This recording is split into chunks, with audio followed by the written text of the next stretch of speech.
9:20 en el gobierno de la mañana, donde todo comienza, prosigue y nunca termina, en este miércoles 16 de febrero del año 2022. Y en este momento le corresponde el turno para hacer su comentario a nuestro compañero José Luis Mendoza y Cervantes. Muy buenos días, Nayib. Gracias a todos nuestros compañeros, en especial a don Álvaro Arbelo, que como siempre deja inaugurada pues la participación nuestra aquí con su comentario, con sus acotaciones históricas, y por supuesto a la producción de esta emisora, de esta empresa, que permite todos los días el acceso privilegiado que tenemos a una plataforma que a nivel nacional e internacional como la Z101 hace que se nos escuche, que nuestra opinión tenga peso y que por supuesto llegue a la mayoría de los dominicanos, los cuales de acuerdo o no con ella pues suelen razonar, pensar, debatir. Y de eso se trata, pues, la democracia. Gracias a todos y en especial, como siempre, al presidente de esta empresa, don Bienvenido Rodríguez. Miren, es un tema apasionante, para mí siempre lo ha sido. Todos los temas que están relacionados al costo que tiene operar en sociedad.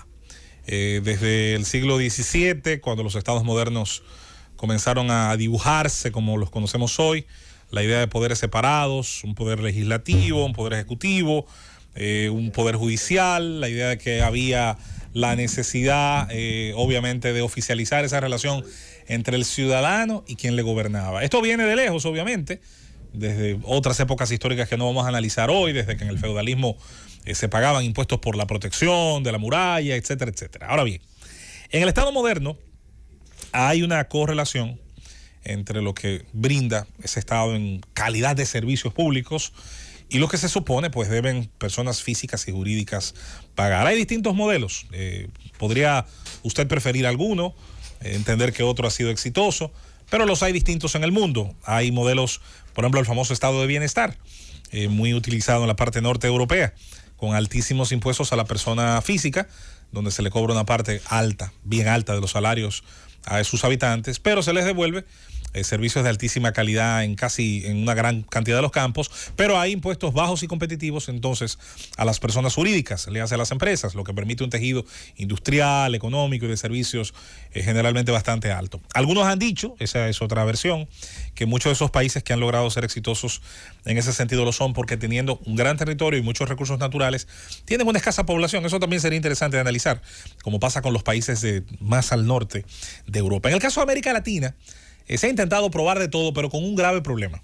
Y es que en América Latina se han intentado probar casi todos los modelos, pero nunca con la disciplina y la austeridad que en esos países que se suelen citar de Europa se ha probado. Por ejemplo, un estado de bienestar es difícil de ejecutar completamente allí donde no se genera una gran cantidad de riqueza. América Latina ha tenido, por los mismos problemas de sus gobiernos, por la conchupancia entre las clases gobernantes política y económica, problemas para generar, por ejemplo, competitividad, la entrada de nuevos actores a la economía, que los productos lleguen a los precios más realistas en el mercado al consumidor final. Y se ha querido jugar a todo al mismo tiempo con los resultados que ya tenemos, con las excepciones tal vez del modelo económico chileno, que hoy está en un gran cuestionamiento, y de otros países que han ciertamente avanzado. El caso de la República Dominicana es interesante. Nuestro país ha exhibido desde hace pues un par de décadas niveles de crecimiento sostenido. Ha habido una transformación material que yo creo que es innegable. Había gente que cuando gobernaba el PLD, por ejemplo, se le hacía difícil admitirla porque entendía que si la admitía le estaba tirando flores a un enemigo político, y eso no es realista. Al final, el mérito para quien lo tenga, pero el mérito principal sobre todo para el trabajador dominicano, para el pueblo, para el emprendedor y también para las autoridades que hayan tomado decisiones positivas en cualquier gobierno. Eso yo creo que hay que, desde Balaguer hacia acá, pasando por los gobiernos del PLD o por las buenas medidas que se hayan tomado en cualquier gobierno, hay que admitirlas, hay que entenderlas y sobre todo hasta cierto punto hoy valorarlas, porque son las que han permitido durante todos estos años que lo poco o mucho que haya podido progresar el pueblo dominicano haya ocurrido sin estallidos sociales, haya ocurrido sin la inestabilidad política y económica que han tenido otros países de América Latina. Ahora bien, aterrizamos en la situación actual. Venimos de una pandemia, el Estado ha incurrido, como todo el mundo sabe, durante el año 2020 y 2021, parte de él, en unos gastos importantes para tratar de sostener a muchos de los afectados por ella. Y de ahí en adelante se ha hablado de una recuperación económica, se ha hablado de una recuperación de empleo y demás. Sin embargo, el Estado ha tenido de alguna manera que barajar cierta intención, obviamente, de una reforma fiscal y ha tenido que empezar a buscar, por otro lado, nuevas figuras para tratar de recaudar más. Y aquí viene el detalle.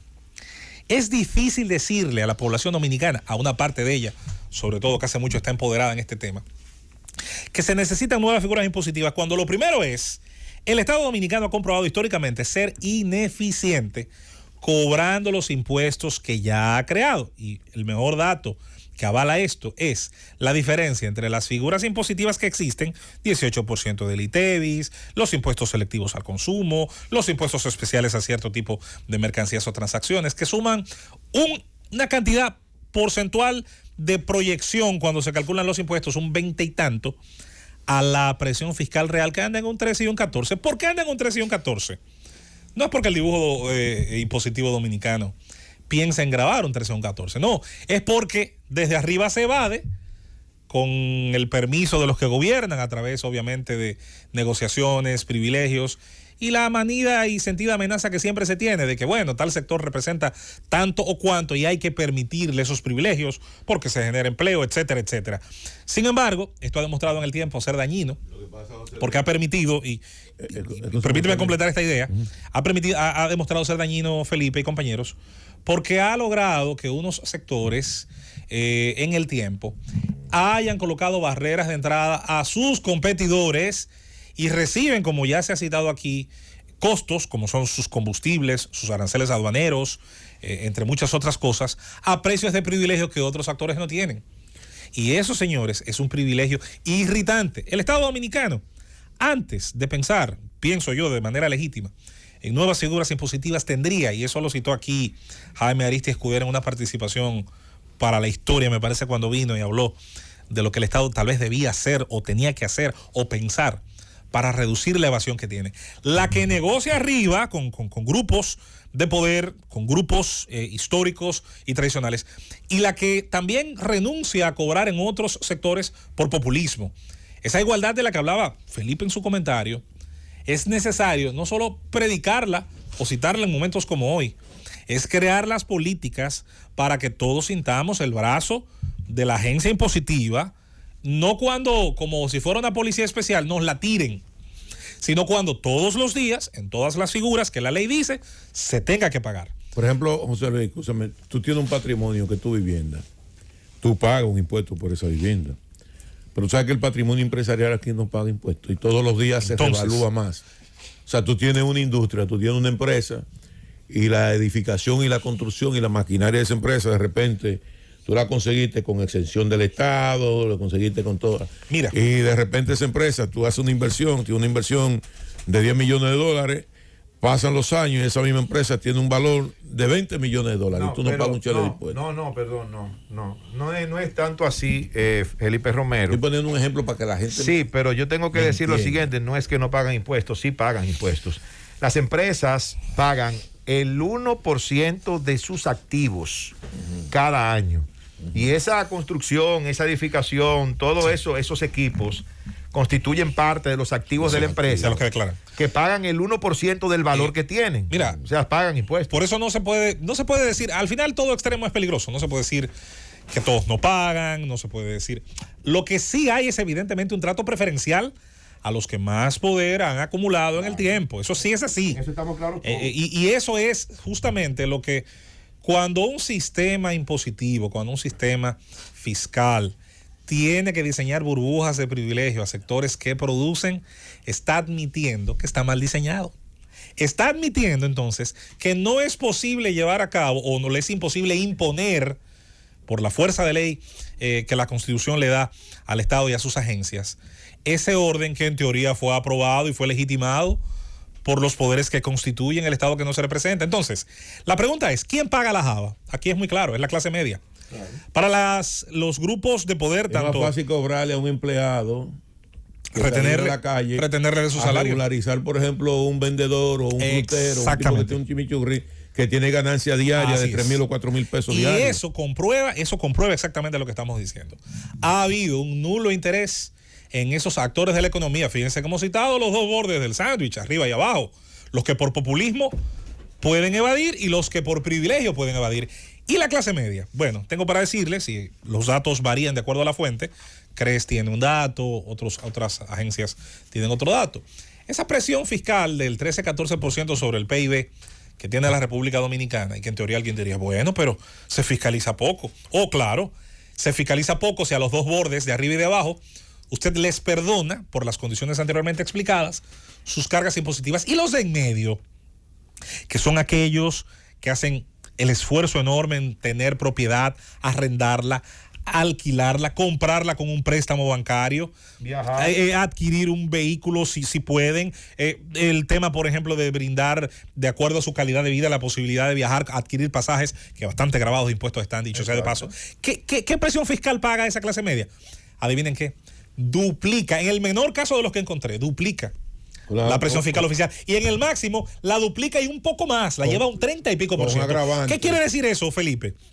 Que las clases medias de la República Dominicana tienen una carga fiscal que multiplica la que graciosamente, alguna gente se recuesta aquí en decir que es solo de un 13 o un 14% para todo el mundo. Usted sabe muy bien que no es como la mantequilla ni es como el cemento, que usted lo empañeta hasta que queda equilibrado en la pared. Saben que no es así. Pero hay un agravante con Segundo, todo eso, José Luis, antes de entrar a tu segundo punto. Y es que encima de todo eso, el deterioro de los servicios obliga a esa clase media a tener entonces que asumir esos servicios de manera individual. Me explico, el sistema de transporte, la salud, que tiene un costo altísimo. No te vayas más lejos. O sea, todo ese tipo de cosas. Entonces tú tienes que subsidiarlo. La educación. La seguridad. La seguridad. ¿Tú crees que aquí la casa comenzaron a tener hierro en la ventana porque se veían bonitas? No, es la respuesta infraestructural a un fallo superestructural. Y algo tan básico como el agua. Por la falta de energía, tú te tienes que suplir la cantidad de agua, de un tinaco, de una cisterna. La cantidad de negocios en los barrios de la capital que tienen hierro para evitar la posibilidad de que sean atracados es impresionante. No, y el sobrecosto que te impone la inseguridad en un Guachimán. Hay gente que dice, bueno, podemos decir un 14. No. Del salario, para la clase media un 32, 31 por ahí. Por eso, del salario ya tú vienes con un descuento. Pero cada vez que tú compras con el dinero que tú recibes, pagas un 18%. Pero si tú se te atreves a ir a un restaurante, ya no es un 18%, pagas un 28%. A final de cuentas, ¿a cuánto te reducen el salario? Entonces, con la cantidad de responsabilidades que tiene clase media. Entonces viene ahí el detalle. Usted paga unos servicios que prefiere no consumir por lo que ya los compañeros han dicho. Yo, con respecto a lo que agregaban los compañeros, yo siempre he dicho, ha sido un mantra, alguna gente ha dicho que lo repito demasiado, el famoso paradigma del agua. Como usted no tiene confianza en que va a llegar todo el tiempo, pone una cisterna para almacenarlo. Como no llega con la presión suficiente, se ayuda de la fuerza de gravedad, que esa sí no le va a fallar, y pone un tinaco. Pero como tiene que de todos modos beberla, entonces necesita comprarla potabilizada. ¿Cuántas veces paga usted por un servicio que, según algún servidor público del pasado, le llegaba a usted supuestamente potable? Yo respondí aquí, recuerdo cuando estaba en la tarde, bueno, cuando los hijos de él la beban, el mío se la va a beber. Mientras tanto, la realidad es que tenemos primero un dibujo fiscal que ni siquiera el Estado puede eficientemente garantizar su cumplimiento. La mejor forma de verlo es la evasión, que con las figuras ya existentes se mantienen. A mí, para hablarme legítimamente de nuevos impuestos, hay que asegurarme que con los que ya hay se debe reducir ese nivel de evasión. Eso es lo primero. Luego habría que asegurarle al ciudadano dominicano que con ese número eficientemente cobrado y fiscalizado, ¿verdad? Entonces se hace lo necesario. ¿Y cómo se hace lo necesario? El tiempo no va a dar, pero evidentemente tendría que tenerse un diseño del Estado racional, con el tamaño necesario, no con la multiplicación ni de direcciones nacionales ni de ministerios que hoy tenemos, y todo el mundo sabe por qué las tenemos. Con un Estado grande, un elefante enorme en la habitación que cada vez que se mueve algo rompe, porque hay que pagar ese costo. Y tenemos en algún momento como sociedad que ponernos de acuerdo con el tamaño de esto. Tercero, con operadores políticos, que también hay que decirlo, adaptan su discurso a la situación, pero que cuando llegan todos al mismo puesto de administración, entonces le encuentran la justificación a este estado de cosas. Y eso no puede ser. Tenemos que comenzar a exigir, como ciudadanía, como votantes, como contribuyentes, como participantes, señores, en una ecuación que solamente nos quita, no nos da, y lo poco que nos da no nos satisface. Tenemos que comenzar a quienes exigen nuestro voto para ir al Congreso, para ir a los municipios. Señores, encarezcamos el precio de nuestro voto. Nuestro voto, si es un producto, si es una mercancía, si nos tratan como que es una mercancía, por lo menos tengamos la inteligencia de encarecerlo. ¿Cómo? exigiendo propuestas, exigiendo compromisos, exigiendo qué usted va a hacer por nosotros, que hacemos tal o cual actividad, que no tenemos como norte a lo mejor emplearnos en el Estado, ni ser funcionarios, ni tener una contrata, ni una licitación, que no hacemos puentes ni carreteras, que simplemente nos dedicamos a un oficio dentro del tejido productivo privado, que es el mayoritario en la mayor parte de las sociedades sanas. Así las cosas no pueden predicarse dos versos contrapuestos. Con lo que ya dice la ley, se debe cobrar lo suficiente para satisfacer las necesidades que ese Estado promete, pero una vez se cobre, entonces el que tiene que apretarse los pantalones alguna vez en la vida tiene que ser el Estado, no siempre tiene que ser el ciudadano. Algún día tiene que tocarle también al Estado decir, espérate, mis cuentas no me saldan, yo no puedo operar en un déficit permanente. A que Nayib no puede operar su empresa en un déficit permanente, la cierra algún día, ni su hogar tendría que cortar algún gasto y decir, muchachos, no podemos tener parábola, vamos a pagar telecable. O no podemos mantener un vehículo que gaste tanto, hay que ir por uno más barato o vender uno de los dos. Al Estado también le tocará en algún momento hacer un ajuste de cuentas. No siempre le tiene que tocar al ciudadano. ¡Llévatelo, Cundo!